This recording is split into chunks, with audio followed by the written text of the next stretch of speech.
Hello everyone. നമുക്കൊക്കെ നമ്മൾ ഇഷ്ടപ്പെടുന്നവരോട് സംസാരിക്കാൻ ഒരുപാട് താല്പര്യമുണ്ടല്ലേ? അത് നമ്മുടെ ബന്ധുക്കളോടാവാം, അല്ലെങ്കിൽ നമ്മുടെ ജോലി സ്ഥലത്ത് നമ്മുടെ കൂടെ ജോലി ചെയ്യുന്നവരോടാകാം, സ്കൂളിൽ അല്ലെങ്കിൽ കോളേജിൽ കൂടെ പഠിക്കുന്നവരോടാകാം. അതുപോലെ തന്നെ എന്തെങ്കിലും ഒരു ഫംഗ്ഷനൊക്കെ ചെല്ലുമ്പോൾ നമ്മളുടെ ബന്ധുക്കളെയോ അല്ലെങ്കിൽ നമുക്ക് വേണ്ടപ്പെട്ടവരെ കാണുമ്പോൾ സംസാരിക്കാനൊക്കെ നമുക്ക് നല്ല ഉത്സാഹമാണ്. എന്നാൽ ഇതേ വ്യക്തികളോട് തന്നെ ഒരു സ്റ്റേജിൽ കയറി നിന്ന് 2 വാക്ക് നിങ്ങളൊന്ന് സംസാരിക്കാൻ പറഞ്ഞാൽ നമ്മളുടെ സീന് ആകെ അങ്ങ് മാറും അല്ലേ? ആകെ ടെൻഷനായി, വെപ്രാളമായി, ചിലർക്ക് തലകറക്കം, ചിലർക്ക് ഓക്കാനം, അങ്ങനെ അത് ഒരു വല്ലാത്ത സിറ്റുവേഷനിലേക്ക് നമ്മൾ പോകും. എന്തുകൊണ്ടാണ് നമുക്ക് മറ്റുള്ളവരോട് സംസാരിക്കണം, അത് പബ്ലിക്കായിട്ടൊന്ന് സംസാരിക്കാൻ പറയുമ്പോൾ ഇത്രമാത്രം ഭയം തോന്നുന്നത്? പബ്ലിക് സ്പീക്കിങ്ങിൽ നമുക്ക് ഭയമുണ്ടാക്കുന്ന ഒരു പ്രധാനപ്പെട്ട കാരണം എന്ന് പറയുന്നത് നമ്മൾ ആ ഒരു സിറ്റുവേഷനിൽ സെൽഫ് കോൺഷ്യസ് ആവുകയാണ്. അറ്റ് ദ സെൻറ്റർ ഓഫ് അറ്റൻഷനിൽ വരുന്ന ആ ഒരു സിറ്റുവേഷനിൽ മറ്റുള്ളവരുടെ ശ്രദ്ധാകേന്ദ്രമായി മാറുമ്പോൾ നമ്മൾ കൂടുതൽ നമ്മളെക്കുറിച്ച് സെൽഫ് കോൺഷ്യസ് ആവുകയാണ്, കൂടുതൽ അവെയർ ആവുകയാണ്. ഞാൻ പറയുന്നത് തെറ്റിപ്പോകുമോ, അല്ലെങ്കിൽ ആ കേൾക്കുന്നവർ എങ്ങനെ എന്നെ പെർസീവ് ചെയ്യും, എന്നെ എങ്ങനെ സ്വീകരിക്കും, ഞാൻ പറയുന്നതിനെ എങ്ങനെ എടുക്കും എന്നുള്ള ഒരു ചിന്ത വരുമ്പോൾ നമുക്ക് സ്വാഭാവികമായിട്ടും ഈ ഒരു ഭയം ഉണ്ടാകും. ഇനി മറ്റൊരു പ്രധാനപ്പെട്ട കാര്യം എന്ന് പറയുന്നത്, നമ്മൾ ഇങ്ങനെയുള്ള ഒരു സിറ്റുവേഷനിലൂടെ കടന്നു പോകുമ്പോൾ, ഒരു ഇൻറ്റൻസ് സിറ്റുവേഷനിലൂടെ കടന്നു പോകുമ്പോൾ ഓട്ടോമാറ്റിക്കലി നമ്മളുടെ ബോഡിയിൽ ഒരു സ്റ്റിമുലേഷൻ ഉണ്ടാകുകയാണ്. ഒരു ട്രിഗറിങ് ഫാക്ടറാണ്, അതിനെ പ്രൊമോട്ട് ചെയ്യുന്ന ഒരു ഘടകം. അങ്ങനെ വരുമ്പോൾ നമ്മുടെ ഓട്ടോണോമിക് നെർവസ് സിസ്റ്റം ആക്ടിവേറ്റഡ് ആവുകയും നമ്മുടെ ശരീരത്തിലെ എല്ലാ പ്രവർത്തനങ്ങളെയും അത് സ്പീഡ് ആക്കുകയാണ്. അതായത് നമ്മുടെ ഹാർട്ട് റേറ്റ് കൂടും, ബ്രീത്തിങ് കൂടും. അങ്ങനെ മൊത്തത്തിൽ നമുക്ക് ഒരു വല്ലാത്തൊരു അങ്കലാപ്പ് അല്ലെങ്കിൽ ഒരു ടെൻഷൻ തോന്നുന്ന ഒരു അവസ്ഥയിലേക്ക് അത് ലീഡ് ചെയ്യും. ഇനി ചിലർക്ക് അവർ പണ്ടെപ്പോഴോ പറഞ്ഞിട്ടുള്ള പ്രസംഗം അല്ലെങ്കിൽ മറ്റുള്ളവരെ ഫേസ് ചെയ്ത് 2 വാക്ക് പറഞ്ഞപ്പോൾ തെറ്റിപ്പോയ അല്ല മറ്റുള്ളവർ പരിഹസിച്ച ഒരു പാസ്റ്റ് എക്സ്പീരിയൻസ് കാണും. അതാവാം ചിലപ്പോൾ കാരണം. ഇനി ചിലരുടെ പ്രശ്നം എന്ന് പറഞ്ഞാൽ അവരെ മറ്റുള്ളവരുമായിട്ട് കമ്പയർ ചെയ്യും. എൻ്റെ ഫ്രണ്ട്സ് പ്രസംഗിക്കുമ്പോൾ അല്ലെ വലിയ വലിയ സ്പീക്കേഴ്സ് സംസാരിക്കുന്ന പോലെ എനിക്ക് എത്താൻ പറ്റുന്നില്ല, അല്ലെങ്കിൽ ആ ഒരു ലെവലിലേക്ക് നല്ല രീതിയിൽ എത്തിപ്പെടാൻ പറ്റുന്നില്ല എന്നുള്ള ഒരു കമ്പാരിസൺ കൊണ്ടും ഈ ഭയം ഉണ്ടാകാം. യഥാർത്ഥത്തിൽ ഈ പബ്ലിക് സ്പീക്കിംഗ് എന്ന് പറയുന്നത് ഒരു ആർട്ട് തന്നെയാണ്, നമുക്ക് ഡെവലപ്പ് ചെയ്തെടുക്കാൻ പറ്റുന്ന ഒരു സ്കില്ല് തന്നെയാണ്. നമ്മൾ മനസ്സിലാക്കേണ്ട ഒരു കാര്യമുണ്ട്, എന്താണെന്നറിയാമോ? ആരും ജനിക്കുമ്പോഴേ ഈ പ്രസംഗിക്കാനുള്ള സ്കില്ലും കൊണ്ടല്ല വരുന്നത്. നേരെ മറിച്ച് അത് നമ്മൾ ആർജിച്ചെടുക്കുന്നതാണ്. നമ്മളുടെ ക്ഷമയും പ്രാക്ടീസും കൊണ്ട് ഡെവലപ്പ് ചെയ്ത് എടുക്കാൻ പറ്റുന്ന ഒരു സ്കില്ല് തന്നെയാണ് ഈ പബ്ലിക് സ്പീക്കിംഗ് എന്ന് പറയുന്നത്. ഇനി എങ്ങനെ നമുക്ക് നല്ല രീതിയിൽ ഒരു പബ്ലിക് സ്പീക്കിങ്ങിന് വേണ്ടി തയ്യാറെടുക്കാമെന്നുള്ള കാര്യങ്ങൾ നോക്കാം. എത്രയൊക്കെ ഒഴിവാക്കാൻ നോക്കിയാലും നമ്മുടെ ലൈഫിൽ എപ്പോഴെങ്കിലുമൊക്കെ ആൾക്കൂട്ടത്തെ അഭിമുഖീകരിച്ച് ഒരു 2 വാക്ക് പറയേണ്ട സിറ്റുവേഷൻ നമ്മുടെ ഒക്കെ ലൈഫിൽ ഉണ്ടാവും അല്ലേ? അത് ചിലപ്പോൾ നമ്മുടെ ഓഫീസിൽ ആർക്കെങ്കിലും ഒരു ആശംസയോ അല്ലെങ്കിൽ ഒരു നന്ദി പ്രകാശനത്തിൻ്റെ ഒരു ലെവലിലാകാം, അല്ലെങ്കിൽ നമ്മളൊക്കെ അംഗങ്ങളായിരിക്കുന്ന ഏതെങ്കിലുമൊക്കെ ക്ലബ്ബുകൾ അല്ലെങ്കിൽ അങ്ങനെ എന്തെങ്കിലും ഒരു ചെറിയ ഒരു ഫാമിലി മീറ്റിലാവാം. എവിടെ ആയാലും നമ്മളൊക്കെ എത്ര ഒഴിഞ്ഞു മാറാൻ ശ്രമിച്ചാലും എപ്പോഴെങ്കിലുമൊക്കെ ഈ ഒരു അവസരം നമ്മളെ തേടി വരും. ഈ അവസരം ധൈര്യപൂർവ്വവും സന്തോഷപൂർവ്വവും നമ്മൾ സ്വീകരിച്ചാൽ അത് നമുക്കൊരു വലിയ ലോകത്തിലേക്ക്, അവസരങ്ങളുടെ ലോകത്തിലേക്കുള്ള വഴികളാണ് തുറന്നു തരുന്നത്. നല്ല ഒരു പ്രസംഗം പറയുന്ന വ്യക്തിയാകാൻ അല്ലെങ്കിൽ ഒരു പബ്ലിക് സ്പീക്കിങ്ങിൽ ഒരു സ്കില്ല് നേടിയെടുക്കാൻ നമ്മൾ ആഗ്രഹിക്കുന്നെങ്കിൽ ആദ്യം ചെയ്യേണ്ട കാര്യം ചേഞ്ച് യുവർ മൈൻഡ് സെറ്റ്. എപ്പോഴും നമ്മളുടെയൊക്കെ മൈൻഡ് സെറ്റ് ഓരോ കാര്യത്തിലും നമ്മളെ ബ്ലോക്ക് ചെയ്യുന്നത് വല്ലാത്തൊരു നെഗറ്റീവ് ഇമ്പാക്റ്റ് ഉള്ള ഒന്നും ആയതുകൊണ്ടാണ്. ഇവിടെ ഈ പബ്ലിക് സ്പീക്കിങ്ങിൻ്റെ കാര്യത്തിൽ വരുമ്പോൾ എന്തായിരിക്കും ഈ ഒരു പ്രസംഗം പറയേണ്ട ഒരു സിറ്റുവേഷൻ നമുക്ക് വന്നു, നമ്മളോട് ഒരാൾ പറഞ്ഞു നീനൊക്കെ ഒഴിഞ്ഞു മാറാൻ പറ്റില്ല, ഇന്ന ഒരു ഡേറ്റ് നീ ഒരു പ്രസംഗം പറഞ്ഞേ പറ്റൂ എന്ന് വരുന്ന സിറ്റുവേഷൻ വരുന്നു. ആ ഒരു സമയം മുതൽ നമ്മളുടെ മനസ്സിൽ വല്ലാത്ത ചിന്തകൾ തുടങ്ങും അല്ലേ? ഞാൻ പറഞ്ഞാൽ ശരിയാകുമോ, അല്ലെ ഞാൻ നേരത്തെ പറഞ്ഞത് ഒത്തിട്ടില്ല, ഇനി ആൾക്കാരെന്ത് കരുതും, എനിക്ക് അതുവരെ ആളുകളുടെ ഇടയിലുണ്ടായിരുന്ന ആ ഒരു ഇമേജ് ഇതോടുകൂടി തീരും. ഇങ്ങനെ മനസ്സിൽ നമുക്ക് ആകെ ഒരു വല്ലാത്ത ചിന്തകൾ ഉരുത്തിരിയാൻ തുടങ്ങും. അവിടെ നമ്മുടെ മൈൻഡ് സെറ്റിനെ മാറ്റിയെടുക്കാനായിട്ട് തയ്യാറായാൽ തന്നെ ഇതിലേക്ക് ഇറങ്ങാനായിട്ടുള്ള ആ ബുദ്ധിമുട്ട് നമുക്ക് മാറ്റിയെടുക്കാനായിട്ട് സാധിക്കും. നമ്മൾ ആദ്യം മനസ്സിലാക്കുക, നമ്മളൊരു 100 പേരെ എടുത്താൽ അതിലൊരു 77 പേർക്കും സ്റ്റേജിൽ കയറാനും മറ്റുള്ളവരെ അഭിമുഖീകരിച്ച് 2 വാക്ക് സംസാരിക്കാനും പറഞ്ഞാൽ ഭയമുണ്ട്. അതൊരു കോമൺ ആയിട്ടുള്ള കാര്യമാണ്. അത് നമുക്ക് മാത്രമുള്ള അല്ലെങ്കിൽ ഒരു കുഴപ്പമോ പ്രശ്നമോ അല്ല. ഞാൻ നേരത്തെ പറഞ്ഞ പോലെ നമ്മൾ മറ്റുള്ളവരുടെ ഒരു ശ്രദ്ധാകേന്ദ്രമായി മാറുന്ന ഒരു സാഹചര്യം വരുമ്പോൾ ഏത് മനുഷ്യർക്കോ, അതൊരു വലിയ സ്പീക്കർ ആണെങ്കിൽ പോലും അവർക്ക് ആ ഒരു സിറ്റുവേഷനിലേക്ക് അടുക്കുമ്പോൾ ഈ ഫിയർ ഉണ്ടാകുന്നത് സാധാരണമാണ്. അത് നമ്മൾ ആദ്യം മനസ്സിലാക്കുക, കോമൺ ആണ്. രണ്ടാമത്തെ കാര്യം, നമ്മൾ ഒരിക്കലും നമ്മളെ മറ്റുള്ളവരുമായിട്ട് കമ്പയർ ചെയ്യാനായിട്ട് ശ്രമിക്കാതിരിക്കുക. എൻ്റെ ഫ്രണ്ട്സിന് നന്നായിട്ട് പറയാനറിയാം, അല്ലെ എൻ്റെ ഫാമിലിയിലുള്ള മറ്റുള്ളവർ നന്നായിട്ടൊക്കെ പറയും, എനിക്ക് മാത്രം കഴിയുന്നില്ല എന്നുള്ള ചിന്ത. നമ്മളായിരിക്കുന്ന അവസ്ഥയിൽ പുതുമയൊന്നും സൃഷ്ടിക്കാനായിട്ട് ശ്രമിക്കേണ്ട. ആയിരിക്കുന്ന അവസ്ഥയിൽ നമ്മളെ കൊണ്ട് കഴിയുന്ന രീതിയിൽ അതിൻ്റെ പരമാവധി, അതിൻ്റെ മാക്സിമം അത്രയും ചിന്തിച്ചാൽ മതി. ഒരു കാര്യം പറയട്ടെ, നമ്മൾ ഈ പ്രസംഗിക്കുന്നവരെല്ലാം ഒരേപോലെയാണ് പ്രസംഗിക്കുന്നതെങ്കിൽ കേൾക്കാൻ താല്പര്യം ഉണ്ടാവും? ഇല്ല അല്ലേ? നമുക്കൊരു ഇൻട്രസ്റ്റ് തോന്നില്ല. പലരും പല രീതിയിൽ അവതരിപ്പിക്കുന്നത് കൊണ്ടാണ് മറ്റുള്ളവർക്ക് ഈ കേൾക്കാൻ ഒരു ഇൻട്രസ്റ്റ് ഉണ്ടാകുന്നത്. അതുകൊണ്ട് നമ്മളുടെ കഴിവിൻ്റെ പരമാവധി എനിക്കാകുന്ന രീതിയിൽ ഞാൻ എൻ്റെ ഏറ്റവും നല്ല പെർഫോമൻസ് കാഴ്ചവെക്കും എന്നുള്ള ഒരു മൈൻഡ് സെറ്റ്, ഒരു പോസിറ്റീവായിട്ടുള്ള ആറ്റിറ്റ്യൂഡ് നിങ്ങൾ ആദ്യം ഡെവലപ്പ് ചെയ്തെടുക്കുക എന്നുള്ളതാണ് ഈ പബ്ലിക് സ്പീക്കിംഗ് പ്രാക്ടീസ് ചെയ്യേണ്ടതിൻ്റെ ഫസ്റ്റ് സ്റ്റെപ്പ് എന്ന് പറയുന്നത്. Second step, know your audience. നമ്മൾ ആരോടാണ് സംസാരിക്കാൻ പോകുന്നത് എന്നുള്ളതിനെക്കുറിച്ച് ഒരു വ്യക്തമായ ധാരണ നമുക്കുണ്ടായിരിക്കണം. എപ്പോഴും മനസ്സിൽ കരുതുക, എവിടെ ഏത് സിറ്റുവേഷനിൽ പ്രസംഗിച്ചാലും ആ കേൾക്കാനിരിക്കുന്ന ഓഡിയൻസ് ഒരിക്കലും നമ്മളുടെ ശത്രുക്കളല്ല, അല്ലെ നമ്മളുടെ കുറ്റം കണ്ടുപിടിക്കാൻ മാത്രം ഇരിക്കുന്നവരാണ് എന്നുള്ള ഒരു ചിന്താഗതി ഉള്ളതുകൊണ്ടാണ് നമുക്ക് കൂടുതൽ ഭയം, അല്ലെ തെറ്റിപ്പോകുമോ എന്നുള്ള ഭയം. നേരെ മറിച്ച് ഞാൻ പറയുന്നത് കേൾക്കാനാണ് അവരിയ്ക്കുന്ന ആ ഓഡിയൻസ് എന്നുള്ള ഒരു മനോഭാവം. അവരെന്നെ വിധിക്കാനിരിക്കുന്നവരല്ല, എൻ്റെ ശത്രുക്കളല്ല, എൻ്റെ കുറവുകൾ കണ്ടുപിടിക്കാനിരിക്കുന്നവരല്ല. ഞാൻ എന്തു പറയാൻ ആഗ്രഹിക്കുന്നോ അല്ലെ എന്തു മെസ്സേജ് കൺവേ ചെയ്യാൻ ആഗ്രഹിക്കുന്നോ അത് കേൾക്കാൻ ഇൻട്രസ്റ്റോടെ ഇരിക്കുന്നവരാണ് അവരെന്നുള്ള ഒരു മനോഭാവം നമ്മൾ ഡെവലപ്പ് ചെയ്തെടുക്കുക. എവിടെയാണ് നമ്മൾ പ്രസംഗിക്കാൻ പോകുന്നത്? ചിലപ്പോൾ അതൊരു ഫാമിലി മീറ്റ് ആയിരിക്കും, ഒരു ഫ്രണ്ട്ലി ആയിട്ടുള്ള ഒരു ഈവൻ്റ് ആകാം, അല്ലെ ഒരു കോർപ്പറേറ്റ് ഈവൻ്റ് ആകാം, അല്ലെ ഒരു മോട്ടിവേഷനിൻ്റെ ഒരു സിറ്റുവേഷൻ ആകാം. എവിടെ ഏത് തരത്തിലുള്ള ആൾക്കാരോട് സംസാരിക്കണം എന്നറിഞ്ഞാൽ മാത്രമേ നമുക്ക് ആ സ്പീച്ച് യഥാർത്ഥത്തിൽ ശരിയായ രീതിയിൽ പ്രിപ്പയർ ചെയ്തെടുക്കാനായിട്ട് സാധിക്കുകയുള്ളൂ. നമ്മളുടെ ഒരു ഫാമിലി മീറ്റിലാണെങ്കിൽ, ഒരു കുടുംബ കൂട്ടായ്മയാണെങ്കിൽ നമുക്കൊരിക്കലും ഒരു ബലം പിടിച്ച് അല്ലെങ്കിൽ ഒരു കോർപ്പറേറ്റ് ഈവൻറ്റിൽ പ്രസംഗിക്കുന്ന പോലെ പറയേണ്ട കാര്യമില്ല അല്ലേ. കുറച്ചൊക്കെ തമാശകളാവാം, കുറച്ച് ആൾക്കാരെയൊക്കെ ഇൻവോൾവ് ചെയ്യിപ്പിച്ച് നല്ല രീതിയിൽ ഒരു ഫ്രണ്ട്ലി ടോക്കാക്കി ആ ഒരു പ്രസംഗത്തെ മാറ്റിയെടുക്കാം. അതുകൊണ്ടുള്ള പ്രയോജനം കേൾക്കുന്നവർക്കും ഇൻട്രസ്റ്റ് തോന്നും, നമുക്കും വലിയ ഒരു പിരിമുറുക്കമില്ലാതെ ആ പ്രസംഗം നടത്താനായിട്ടും സാധിക്കും. Third step, plan and organise your speech. ഇപ്പോൾ ഉദാഹരണത്തിന് നമുക്കൊരു ഓഫീസിലൊരു പ്രസംഗം പറയേണ്ട ഒരു സിറ്റുവേഷനാണ്.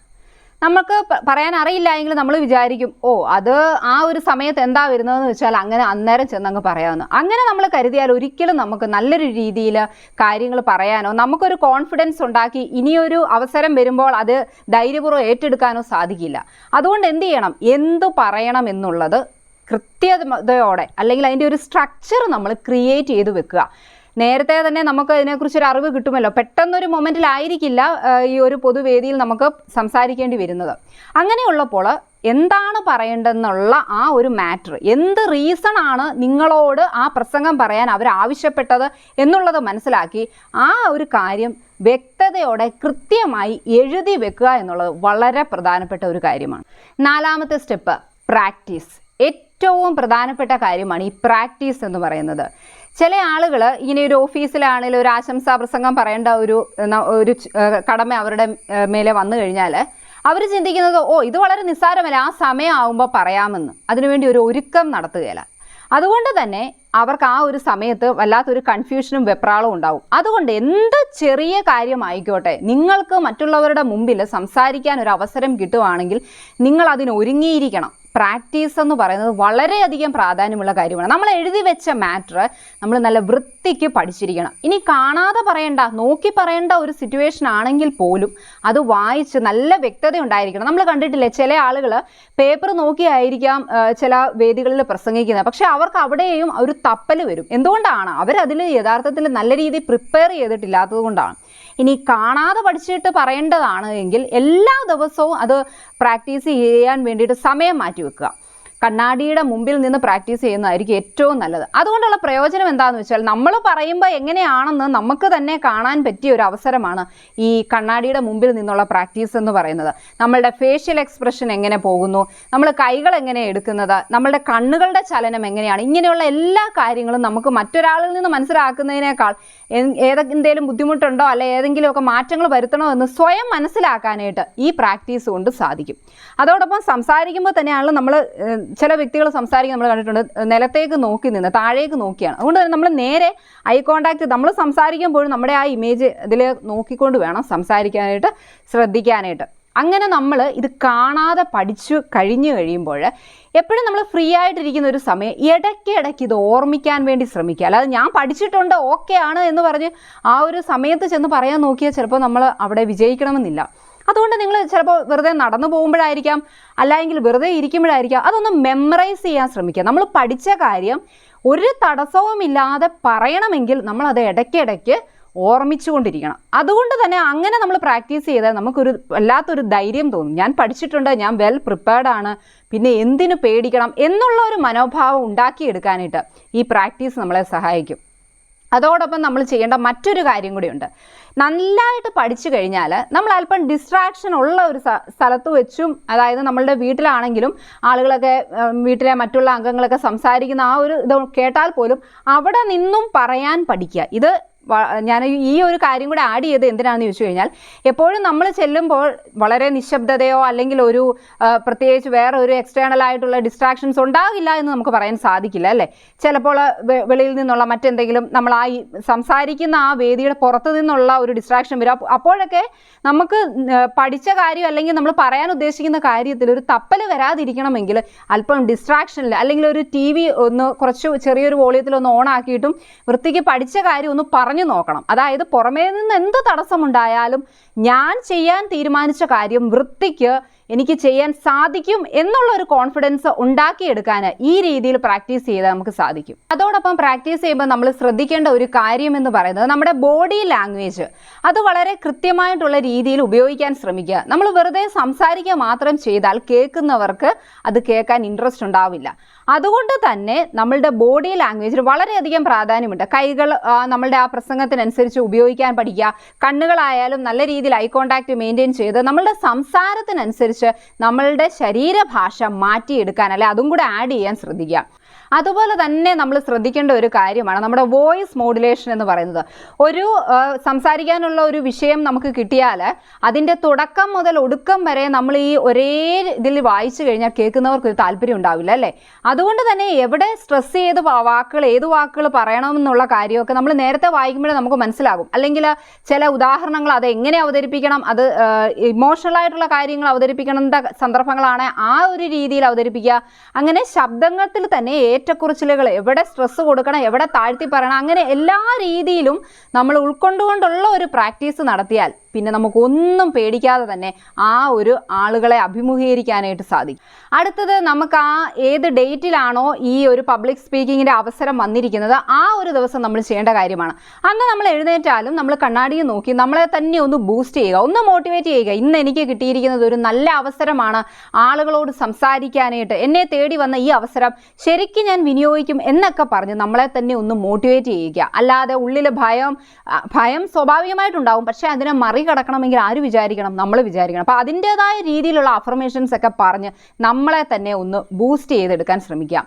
അതോടൊപ്പം നമ്മൾ ചെയ്യേണ്ട ഒരു കാര്യമാണ് നോ ദ എൻവയോൺമെൻറ്റ്. എവിടെയാണ് നമ്മൾ പ്രസംഗം പറയേണ്ടത് ആ സ്ഥലത്ത് പരമാവധി നേരത്തെ, കഴിവതും ഒരു അരമണിക്കൂറെങ്കിലും മുമ്പേ നിങ്ങൾക്ക് എത്താൻ കഴിയുമെങ്കിൽ അത്രയും നല്ലത്.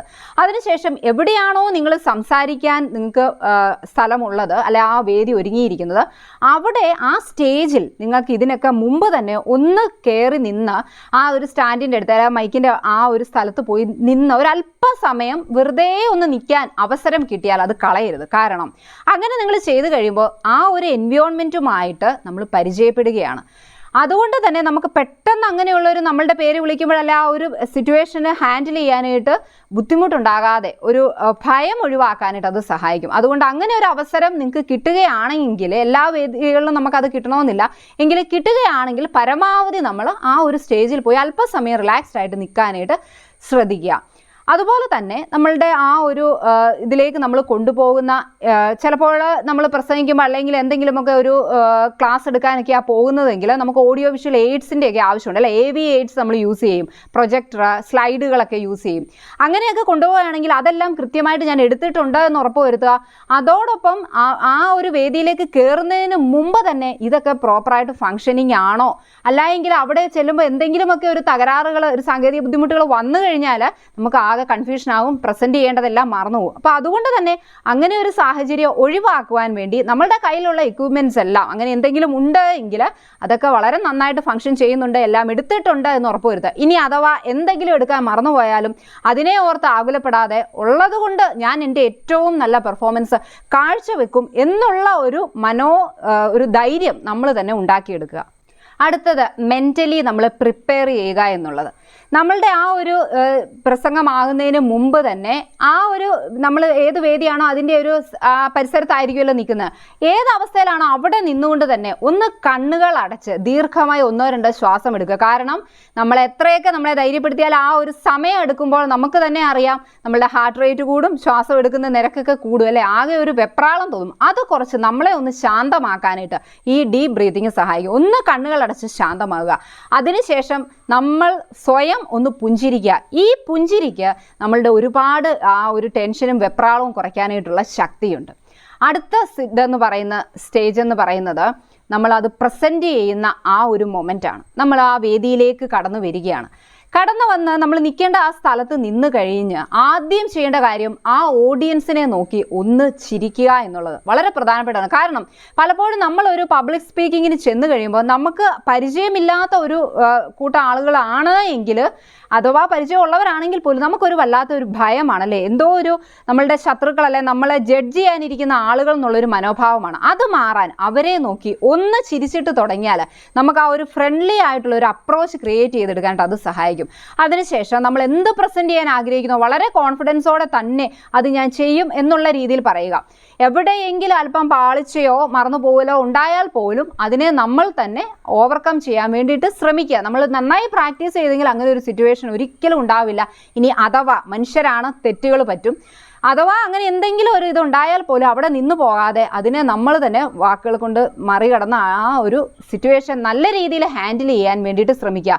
നമ്മളെ തന്നെ എപ്പോഴും ബൂസ്റ്റ് ചെയ്ത് നല്ല നല്ല അഫർമേഷൻസ് ഒക്കെ പോസിറ്റീവായിട്ട് പറഞ്ഞു കഴിഞ്ഞാൽ നമുക്കിതൊക്കെ വളരെ നിസ്സാരമായിട്ട് ചെയ്ത് തീർക്കാനായിട്ട് സാധിക്കും. അതുപോലെ തന്നെ നമ്മൾ സംസാരിക്കുമ്പോൾ പ്രോപ്പർ ഐ കോണ്ടാക്റ്റ് മെയിൻറ്റെയിൻ ചെയ്യാൻ വേണ്ടി ശ്രദ്ധിക്കുക. എങ്കിൽ മാത്രമേ നമ്മളെ കേൾക്കാനിരിക്കുന്നവർക്ക് നമ്മൾ പറയുന്നത് കേൾക്കാൻ ഒരു താല്പര്യം ഉണ്ടാവുകയുള്ളൂ. ചില വ്യക്തികൾ നമ്മൾ പ്രസംഗിക്കുമ്പോൾ ശ്രദ്ധിച്ചാൽ അറിയാം, ഏതെങ്കിലും ഒരു വ്യക്തിയായിരിക്കും ഫോക്കസ് ചെയ്യുന്നത്, അല്ലെ ഒരു ആളുകളെ മാത്രമായിരിക്കും, അങ്ങോട്ട് മാത്രമേ നോക്കൂ. അപ്പോൾ മറ്റുള്ളവർക്കുണ്ടാകുന്ന തോന്നൽ എന്താ, ഈ വ്യക്തി എന്നോട് അല്ല സംസാരിക്കുന്നത്, ആ ഒരു ഏരിയയിലുള്ളവരോടാണ് സംസാരിക്കുന്നത് എന്നുള്ള ഒരു ചിന്താഗതിയിലേക്ക് അത് നയിക്കും.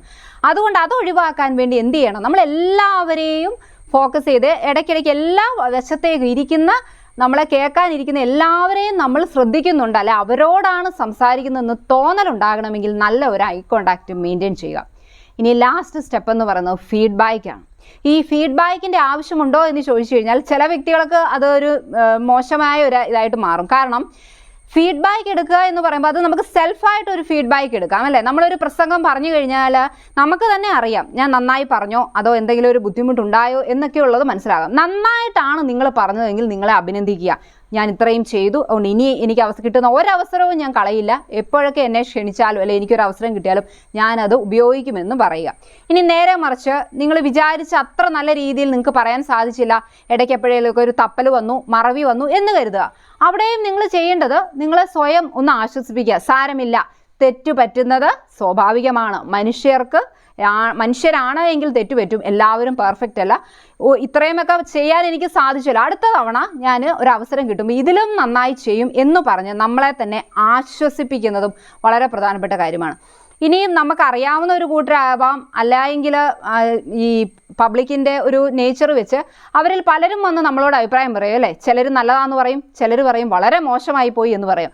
ഇങ്ങനെയൊക്കെ കേൾക്കുമ്പോൾ നമ്മളുടെ മനസ്സ് തകർന്നു പോയാൽ ആർക്കാണ് അതുകൊണ്ടുള്ള നഷ്ടം എന്ന് പറയുന്നത്? നമുക്ക് തന്നെയാണ്. നമ്മളാണ് അങ്ങനെ ഒരു സിറ്റുവേഷനിലൂടെ കടന്നു പോയി കഴിയുമ്പോൾ അല്ലെ അവർ പറയുന്നത് കേട്ട് നമ്മൾ തകർന്നു പോയാൽ പിന്നീട് അങ്ങനെ ഒരു അവസരം, ഒരു പ്രസംഗിക്കാൻ ഒരു അവസരം കിട്ടിയാൽ നമ്മളത് സ്വീകരിക്കുകയല്ല അല്ലേ. പഴയ ഈ ഒരു എക്സ്പീരിയൻസ് മനസ്സിൽ കിടക്കും. അത് ഒഴിവാക്കാൻ വേണ്ടിയാണ് ഞാൻ ആദ്യമേ പറഞ്ഞത്, പ്രസംഗം കഴിയുമ്പോൾ തന്നെ നമ്മളെ തന്നെ നമ്മൾ ആശ്വസിപ്പിക്കേണ്ടടുത്ത് ആശ്വസിപ്പിക്കുക, പ്രോത്സാഹിപ്പിക്കേണ്ടടുത്ത് പ്രോത്സാഹിപ്പിക്കുക. ഇനി ചില വ്യക്തികൾ നമ്മളോട് വന്ന് പറയുന്ന ഒരു ക്രിറ്റിസിസം എന്ന് പറയുമ്പോൾ അതൊരു കൺസ്ട്രക്റ്റീവ് ടൈപ്പ് ആയിരിക്കും, അതായത് നമ്മുടെ വളർച്ചയ്ക്ക് ഉതകുന്ന രീതിയിലായിരിക്കും. ചിലപ്പോൾ അവർ വന്ന് പറയും പ്രസംഗത്തിന് കുഴപ്പമൊന്നും ഇല്ലായിരുന്നു, സ്പീഡ് കൂടിപ്പോയി, അല്ലെങ്കിൽ ഒരു സൗണ്ട് ഒരു അല്പം കൂടെ ഒന്ന് മെച്ചപ്പെടുത്തായിരുന്നു, ഒരു ശകല ഒച്ചയിലൂടെ പറയായിരുന്നു എന്നൊക്കെ പറയുമ്പോൾ നമുക്ക് തന്നെ കേൾക്കുമ്പോൾ അറിയാം നമ്മളുടെ വളർച്ചയ്ക്ക് ഉതകുന്ന അല്ലെ അത് കുറച്ചുകൂടെ മെച്ചപ്പെടുത്തുന്ന രീതിയിലുള്ള കാര്യങ്ങളാണ് ആളുകൾ പറയുന്നതെങ്കിൽ അത് അംഗീകരിക്കുക. നേരെ മറിച്ച് നമ്മളെ തകർത്ത് കളയുന്ന, നമ്മൾ അത്രയും എഫേർട്ട് എടുത്ത് ചെയ്ത ആ ഒരു അധ്വാനത്തെ വെറും ഒരു പാഴ്വേലയായി കളയുന്ന രീതിയിലുള്ള സംസാരമാണെങ്കിൽ അതിനെ കംപ്ലീറ്റ് ആയിട്ട് അവോയ്ഡ് ചെയ്തെടുക്കാനുള്ള ഒരു ധൈര്യം നമ്മൾ തന്നെ ആർജിച്ചെടുക്കുക. നമ്മൾ മനസ്സിലാക്കേണ്ട ഒരു കാര്യം, പബ്ലിക് സ്പീക്കിംഗ് എന്ന് പറയുന്നത് യഥാർത്ഥത്തിൽ ഒരു ആർട്ട് തന്നെയാണ്. നമ്മളത് ഡെവലപ്പ് ചെയ്തെടുത്താൽ നമുക്ക് നന്നായിട്ട് തന്നെ കോൺഫിഡൻസോടെ മറ്റുള്ളവരോട് സംസാരിക്കാനായിട്ട് സാധിക്കും എന്നുള്ളത് തീർച്ചയായിട്ടും നടക്കുന്ന അല്ലെങ്കിൽ നമുക്ക് നേടിയെടുക്കാൻ പറ്റുന്ന ഒരു കാര്യമാണ്. ചില വ്യക്തികൾ പറയുന്നത് ഞാൻ കേട്ടിട്ടുണ്ട്, എന്നെക്കൊണ്ട് പറ്റത്തില്ല, അല്ലെങ്കിൽ രണ്ട് ആളുകൾ നിൽക്കുന്നിടത്ത് ചെന്ന് നിന്ന് സംസാരിക്കാനായിട്ട് ഞാൻ നോക്കി എനിക്ക് കൈകാൽ വിറയലാണ്, എനിക്കൊന്നും വാക്കുകൾ വരുന്നില്ല. നമ്മൾ ഭയമാണല്ലേ ആ ആൾക്കൂട്ടത്തിനോട് എനിക്ക് സംസാരിക്കാൻ പറ്റില്ല എന്ന് കരുതി പുറകിലേക്ക് മാറി നിന്നാൽ അവിടെ അവസരങ്ങൾ നഷ്ടപ്പെടുന്നത് നമുക്കാണ്. അതോടൊപ്പം മാറി നിൽക്കുന്ന ഒരു വ്യക്തിക്ക് ഒരിക്കലും മറ്റുള്ളവരോട് സംസാരിക്കാനോ അല്ലെ ഈ ഭയത്തെ മറികടക്കാനോ സാധിക്കില്ല. നമ്മൾ അവിടെ ഈ ഒരു കാര്യത്തിൽ എക്സ്പോഷർ തെറാപ്പി തന്നെയാണ്. നമ്മൾ അതിനെ ഫേസ് ചെയ്തേ ഭയം മാറുള്ളൂ. പേടിയാണെന്ന് പറഞ്ഞിരുന്നാൽ ഈ ഭയം എന്നെങ്കിലും ഒരിക്കൽ മാറിയിട്ട് പറയാമെന്ന് കരുതി കാത്തിരുന്നാൽ ഒരിക്കലും ഇത് തീരില്ല. അതുകൊണ്ട് ധൈര്യപൂർവ്വം ഇറങ്ങുക. തെറ്റുകൾ വന്നോട്ടെ, അടുത്ത തവണ തിരുത്താം എന്നുള്ള ഒരു മനോഭാവം നമുക്കുണ്ടായെങ്കിൽ നന്നായി സംസാരിക്കാൻ നമുക്ക് എല്ലാവർക്കും സാധിക്കും. അതുപോലെ തന്നെ നമ്മൾ ശ്രദ്ധിക്കേണ്ട ഒരു കാര്യം എന്ന് പറയുന്നത് ഈ കിട്ടുന്ന അവസരങ്ങളെ സ്വീകരിക്കാൻ തയ്യാറാവുക. അല്ലാതെ അടുത്ത ആളോട് പറയൂ ഇനി അടുത്ത ടേൺ വരുമ്പം ഞാൻ ചെയ്യാം എന്ന് കരുതരുത്. നമ്മൾ ഓർക്കുക, ഇങ്ങനെയുള്ള സംസാരിക്കാൻ നമുക്കൊരു പൊതുവേദി കിട്ടുക എന്ന് പറയുന്നത് വലിയൊരു ഭാഗ്യം തന്നെയാണ്. അത് നമ്മളുടെ കരിയർ ഡെവലപ്മെൻറ്റിനും അതോടൊപ്പം പേഴ്സണൽ ഗ്രോത്തിനും നമ്മളുടെ വ്യക്തിപരമായ വളർച്ചയ്ക്കും നമ്മളുടെ ആ പ്രൊഫഷണൽ ഗ്രോത്തിനുമൊക്കെ ഒരുപാട് പ്രയോജനങ്ങൾ തരുന്നതാണ്. അതുകൊണ്ട് കിട്ടുന്ന അവസരങ്ങൾ പരമാവധി വിനിയോഗിക്കാൻ വേണ്ടി ശ്രമിക്കുക. Be happy, be confident.